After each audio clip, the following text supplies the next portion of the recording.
32 upcoming Otome games in Japanese as well as in English. It's almost unbelievable. And I believe it's fair to say the Otome genre is on the rise again, in Japan and in the West. 33 Otome games to look forward to. August was one of the craziest Otome months I've seen in my 3 years of Otome life, with 5 releases. The Japanese Hide no Kakera Switch port, My 9 Swallows Topstar League Baseball Idols Meet Otome game crossover, and the English Hakuoki Switch port with an overhaul translation. Otome Isekai manga adaptation The Villainess is Adored by the Prince of the Neighbor Kingdom, and the immensely sweet flower shop love story Hanakare.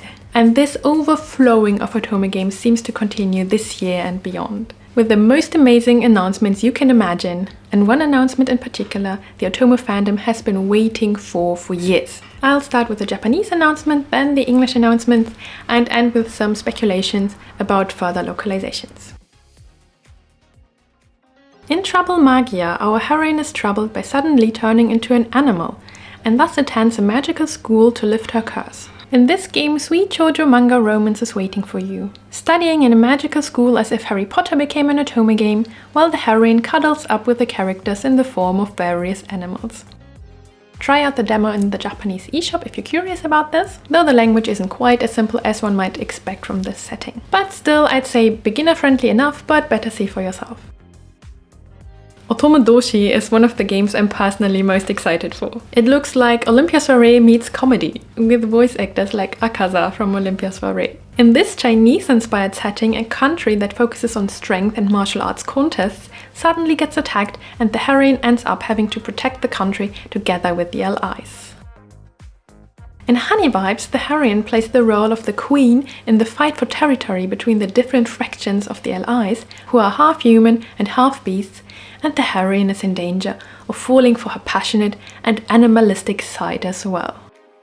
At first I personally wasn't sure about Honey Vibes until I saw the amazing voice cast, like Raoul from Cupid Parasite, Eve from Virge, Benki from Biroshana, Nicola from Pio Fiore, Ion from Radiant Tail, or Young from Pio Fiore. So almost all of my favorite voice actors in one game.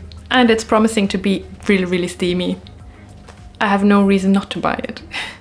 We don't know much about Distorted Code, but it is said to be released in 2024. A horror Otome game where the heroine senses she is going to be killed soon.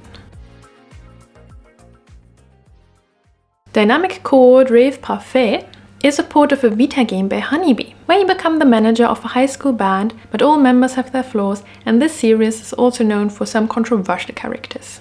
Still great though to see a port of this company.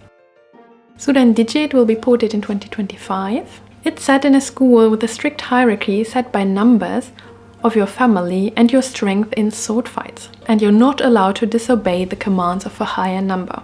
All I can remember is that this game made me fall asleep, just like the sleepyhead heroine who's not interested in anything, not even in the contest the God of War puts her through. That's why I call her the anti-heroine in the anti-game in my review.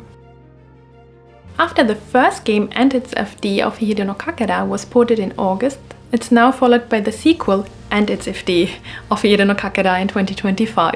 And I feel this game is almost similar to Hakuoki in popularity, as it has 9 games. Yeah, Hakuoki has 14, but it's still a lot. Hide no Kakera was one of the first successful Otome games, and you might have watched the anime of the same name. In this admittedly addictive plot, the heroine plays a vital role in sealing the evil demon sword away and protecting humanity together with her 5 guardians. The sequel takes place after the first game, assuming you already know the characters and know that they are already in love with the heroine. But this time you need to rescue people who suddenly disappeared. But this game, and I assume the sequel as well, is extremely plot-driven. 2/3 of the roots are fighting, and I'm not kidding. So this game is for everyone who enjoys fantasy plots and fantasy fights over and over, which made the roots feel repetitive to me, be it the fighting or even the love development.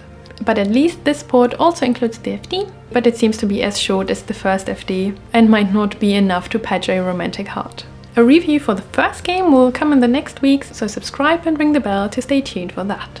If you liked Busterfellas, you might have fun with the port of Sidekicks, which is by the same team. Like in Busterfellas, the heroine has dreams of the future that help her save the lives of a police department team that then asks her to join their team to investigate the drug war and serial killers. Like Busterfellas, this game as well has animated cutscenes. I got a lot of positive reviews, though some might say it's not as good as Busterfellas, with a weaker MC and might lack some romance in there. But for fans of crime stories and banters, you could definitely give it a try.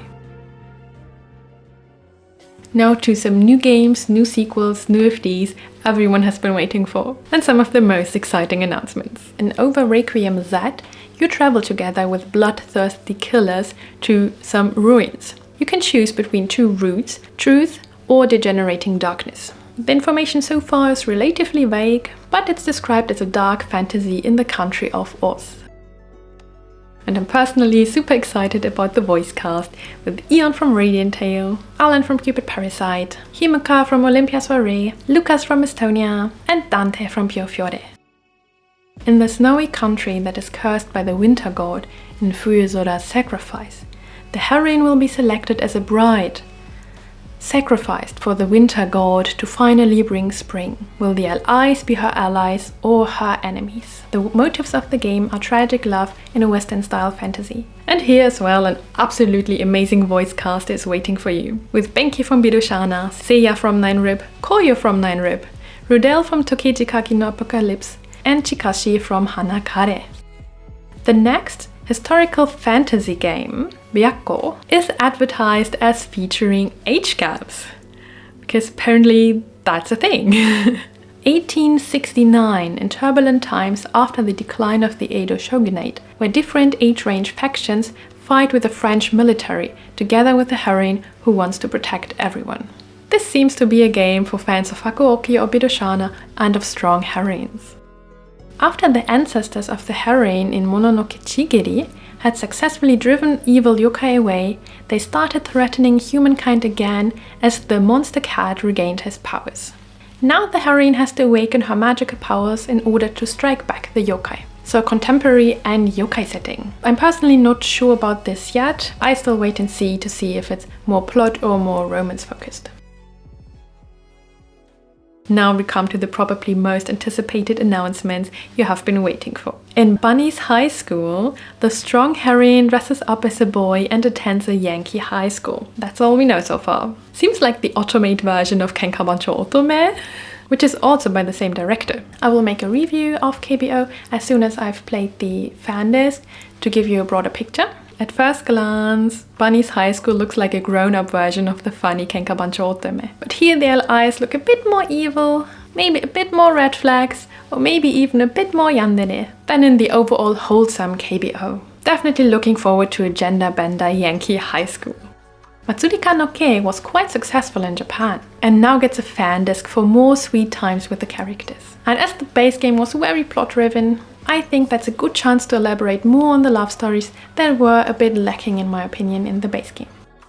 Way more exciting personally for me are the next two announced sequels, and one will make everyone so happy. The first sequel is the sequel to 9-Rib. If you've played 9-Rib, you know two things. First, the game is a 10 out of 10. Amazing story, amazing characters, amazing romance. 2. The endings were quite open-ended, so a lot of room to explore what happens to the couples after the heaven ending. And even featuring a new LI, which technically now makes it 10-Rib.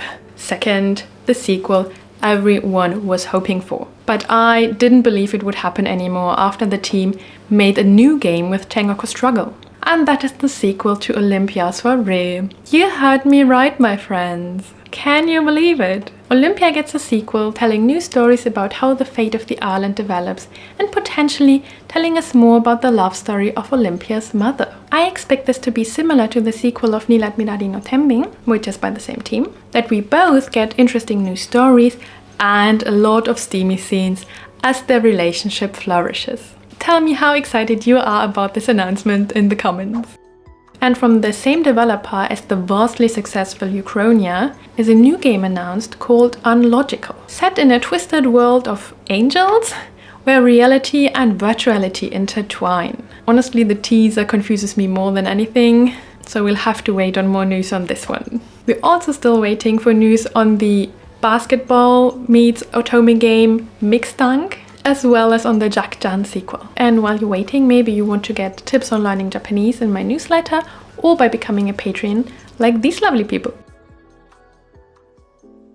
The English world of Otome doesn't look less exciting. In the surprising multilingual port of Meiji Tokyo Renka, you get transported into a fantasy Meiji era with the wizards and demons and the likes, while you have light-hearted fun with historical figures like authors. What stands out about this game is the voice acting and the quirky characters. You might want to have a look at the official website to see if the English localization works for you.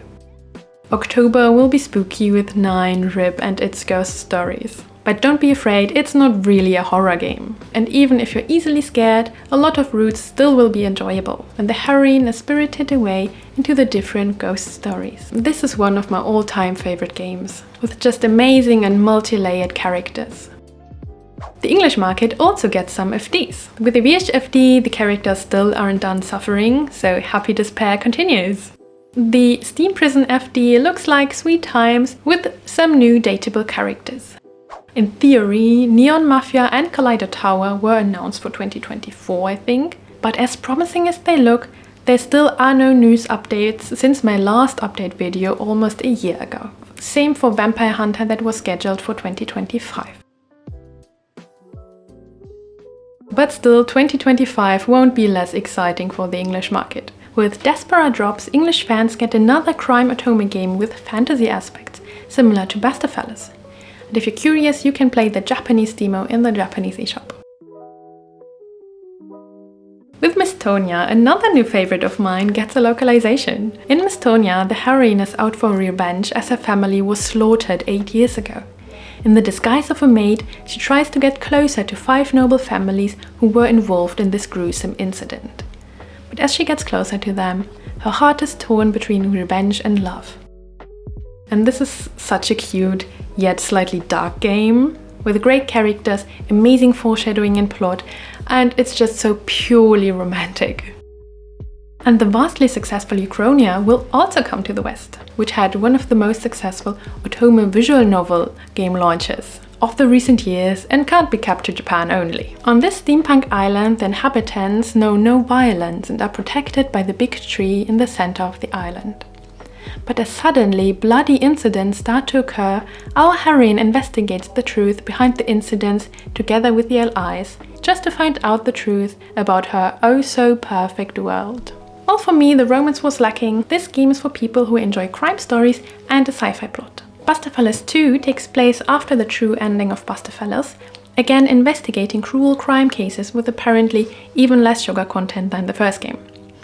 But I guess it's a must for every fan of Bastafellas 1. The localization announcement of Battlefield Walls really surprised me. While this game is indeed by the same scenario writer as Olympia Soirée, it couldn't be more different. In this plot-heavy game, you attend a military academy to learn to control the magical sword you picked up trying to defend your family. And as it's war, there will be some fighting and even death, and less sweet school life. Though I think the game strikes the balance between cruel war plot and sweet school life relatively well, I can't recommend the game if you're only here for the romance. Be prepared for a lot of plot shoved in your face in the last chapter and angsty backstories, but more details in my full review. Tsuitsui is another plot-heavy game about a cursed princess protected by untalented knights. What sounds cute turns out to be a dark game with a long and slow plot that has more sweet than spicy romance.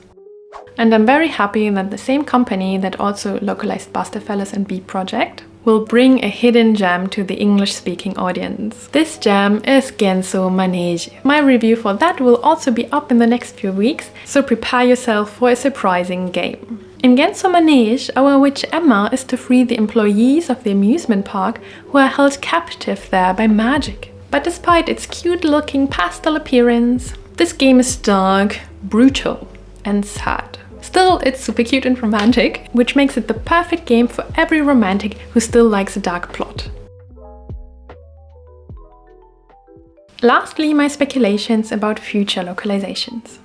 I think it would be almost stupid not to localize the Olympia Soiree sequel. Both in Japan as well as in English, it's one of the most popular games. So I'm very optimistic about the localization. Same I would say for the 9 Ribs sequel. 9 Rib was very successful in Japan, and if it's successful in the English market as well, what I dearly hope, then the chances would be high for the localization of the sequel. So off you go, buy all the pretty limited editions Idea Factory has to offer. Lastly, I wonder about Matsurika. This is also quite popular in Japan. And at least for people who enjoy a deep fantasy plot, it is absolutely amazing. I personally think Sebeneda is husband material.